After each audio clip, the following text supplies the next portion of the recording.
Olá, pessoal! Eu sou a professora Raíssa Lobato e na aula de hoje nós faremos uma introdução à terapia analítico-comportamental, ATAC. Alguns analistas do comportamento perceberam que o termo terapia comportamental já não respondia mais à necessidade da comunidade de analistas do comportamento, pois estava muito associado às terapias baseadas em pressupostos respondentes e ou mediacionais, tais como a comportamental cognitiva e outras assemelhadas. Depois de discutir inúmeras possibilidades, chegou-se à terapia analítico-comportamental. O termo analítico-comportamental identifica de imediato a fundamentação teórica na qual essa terapia é baseada. A análise do comportamento tem como referencial o modelo causal de seleção por consequências, que dá fundamento ao paradigma operante, segundo o qual a ação do indivíduo modifica o ambiente, produzindo consequências que alteram o próprio organismo. De acordo com esse modelo, o indivíduo tem um papel ativo na produção de seu ambiente e de si mesmo. Ao assumir uma compreensão selecionista do comportamento, ou seja, todo comportamento desempenha uma função e, caso contrário, não se mantém, a análise do comportamento apresenta um modelo alternativo às explicações mecanicistas e mentalistas que a antecederam. O conceito de modelagem, que é visto como o processo por meio do qual o comportamento é moldado, tomando forma a partir de reforçamento de aproximações sucessivas, é central para a compreensão da instalação e da transformação do repertório ao longo da vida. Para a atuação clínica, esse modelo oferece uma compreensão diferenciada também para a psicopatologia. Os denominados sintomas psicopatológicos são compreendidos como comportamentos, portanto, como produtos de uma história de interação organismo-ambiente, e assim se mantêm devido às funções que desempenham. Neste sentido, os sintomas psicopatológicos não são anomalias, mas comportamentos que funcionam como quaisquer comportamentos ditos normais. Esse referencial fornece ainda caminhos para o delineamento da intervenção. Alterando-se as relações estabelecidas, os sintomas são modificados e o processo para isso é a modelagem. As mudanças no comportamento são produzidas a partir das consequências, neste caso, planejadas pelo terapeuta. Skinner, Solomon e Lindsley, em 1953, ao analisarem a cultura ocidental, condenam o predomínio do controle coercitivo e seus efeitos colaterais, os denominados problemas emocionais. A questão de controle, portanto, não diz respeito à oposição liberdade versus controle coercitivo, mas sim à compreensão de que o comportamento sempre estará sob controle das variáveis ambientais, ainda que também contribua para produzir essas mesmas variáveis. Destaca a necessidade de planejamento de uma cultura, ou seja, de que as práticas culturais sejam transformadas de modo a promover indivíduos mais felizes e práticas úteis para a própria sobrevivência do grupo. É neste sentido que ele se posiciona como um crítico da cultura e das instituições sociais coercitivas, apontando a psicoterapia como uma prática resultante das próprias contingências aversivas vigentes, criada para solucionar os problemas gerados por essas práticas. A esse respeito, vale destacar um aspecto importante referente aos efeitos emocionais que determinadas contingências produzem. Contingências de reforçamento positivo costumam produzir sensações prazerosas, bem-estar e contribuir para o fortalecimento do comportamento. Em detrimento, contingências de reforçamento negativo ou de punição, por sua vez, envolvem estimulação aversiva e, portanto, geram mal-estar ou sofrimento emocional. A terapia surge, então, como uma prática que visa promover uma interação mais favorável do indivíduo com o grupo social e com o ambiente físico, minimizando os problemas emocionais e o sofrimento. Zamignani, em 2007, em uma análise dos sistemas de categorização utilizados para o estudo de processo em psicoterapia, identificou 9 comportamentos típicos do terapeuta na sessão, cuja função vai depender do contexto em que ocorrem e das respostas motoras e emocionais que o acompanham. Agora veremos algumas dessas estratégias da terapia comportamental para favorecer a mudança comportamental. O primeiro comportamento sugerido por Zamignani foi a solicitação de relato, que contempla verbalizações do terapeuta, nas quais ele solicita ao cliente descrições a respeito de ações, eventos, sentimentos ou pensamentos, e ocorre tipicamente em situações relacionadas à coleta de dados e levantamento de informações, ao longo de qualquer etapa do processo psicoterapêutico. Já a solicitação de reflexão contempla verbalizações nas quais o terapeuta solicita ao cliente qualificações, explicações, interpretações, análises ou previsões a respeito de eventos, cabendo ao cliente analisar ou estabelecer relações entre os eventos em discussão.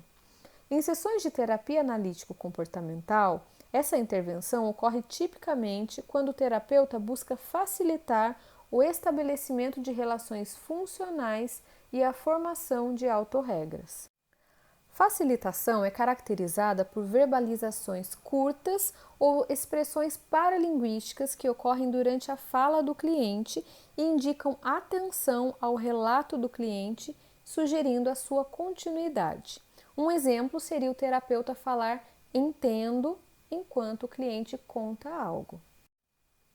A empatia contempla ações ou verbalizações do terapeuta que sugerem acolhimento, aceitação, cuidado, entendimento, validação da experiência ou sentimento do cliente e informam essencialmente que o cliente é aceito, é bem-vindo, sem implicar em avaliação ou julgamento.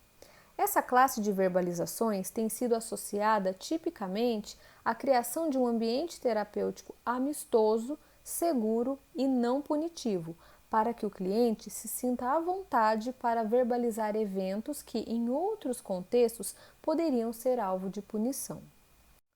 Informação contempla verbalizações nas quais o terapeuta relata eventos ou informa o cliente sobre eventos, que não o comportamento do cliente ou de terceiros, estabelecendo ou não relações causais ou explicativas entre eles. Essa classe de verbalizações é tipicamente associada a intervenções psicoeducacionais e ao enquadre ou contrato terapêutico. Recomendação contempla verbalizações nas quais o terapeuta sugere alternativas de ação ao cliente ou solicita o seu engajamento em ações ou tarefas. A literatura refere-se a essa categoria também como aconselhamento, orientação, comando ou ordem. Interpretação contempla verbalizações nas quais o terapeuta descreve, supõe ou infere relações causais e ou explicativas, sejam elas funcionais, correlacionais ou de contiguidade, a respeito do comportamento do cliente ou de terceiros, ou ainda identifica padrões de interação do cliente e ou de terceiros. Na literatura clínica analítico-comportamental, a análise de contingências ou análise funcional apresentada pelo terapeuta envolve, em parte, essa classe de verbalizações. A aprovação contempla verbalizações do terapeuta que sugerem avaliação ou julgamento favoráveis a respeito de ações, pensamentos, características ou avaliações do cliente. Dirige-se a ações ou características específicas do cliente e pressupõe o terapeuta como alguém que pode selecionar e fortalecer aspectos de seu comportamento que seriam mais ou menos apropriados. Reprovação, em contrapartida, contempla verbalizações do terapeuta que sugerem avaliação ou julgamento desfavorável a respeito de ações, pensamentos, características ou avaliações do cliente, e assim como a aprovação, pressupõe o terapeuta como alguém que pode selecionar aspectos de seu comportamento que seriam mais ou menos apropriados. Reprovação tem sido frequentemente associada na literatura clínica a interações aversivas em psicoterapia, que podem ameaçar a manutenção da relação terapêutica. Meyer, em 2004, propôs uma classificação dos procedimentos básicos empregados pelos terapeutas para promover mudanças no comportamento do cliente.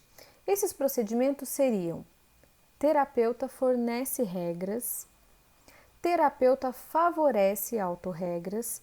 Esses dois procedimentos envolvem a especificação de alternativas de ação ou a elaboração de descrições de contingências, seja por meio do fornecimento de conselhos, ordens e descrições de contingências, ou por meio de incentivo para a construção de autorregras. Um terceiro procedimento seria: terapeuta fornece estimulação suplementar.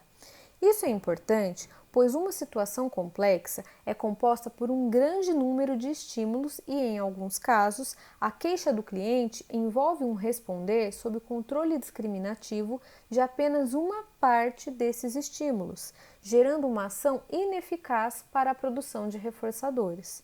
O terapeuta, então, identifica uma propriedade do estímulo discriminativo que controla uma resposta e torna mais salientes outras propriedades do mesmo estímulo físico que já controlam outras respostas.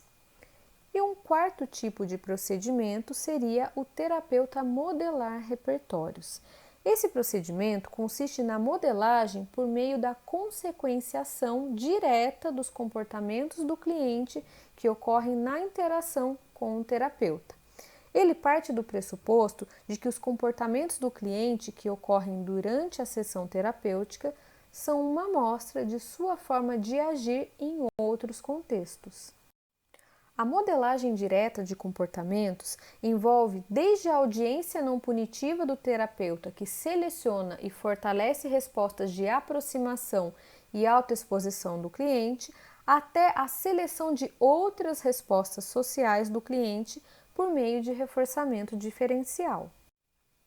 As diferenças nas estratégias terapêuticas apontam para o debate dentro da aplicação da análise do comportamento referente ao controle por regras. Alguns autores defendem que o controle por regras é uma forma eficaz de controle do comportamento humano. Outros questionam a ênfase nesse tipo de controle na relação terapêutica. Stormey, em 1996, discutindo as possibilidades de utilização da análise funcional no contexto clínico, considera que a interpretação funcional pode ser utilizada como tratamento em si ou como um dos componentes do tratamento. Sonia Meyer, em 2004, afirma que a análise funcional feita pelo terapeuta com seu cliente seria um procedimento de fornecimento de regras.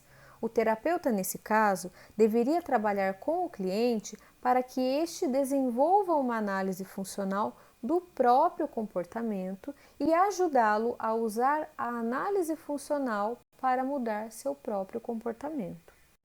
Em contrapartida, um dos problemas que podem envolver o seguimento de regras é o risco de que o indivíduo venha a responder sob o controle da regra e deixe de emitir respostas de observação aos eventos que controlariam naturalmente a resposta em questão. Chamamos isso de insensibilidade às contingências.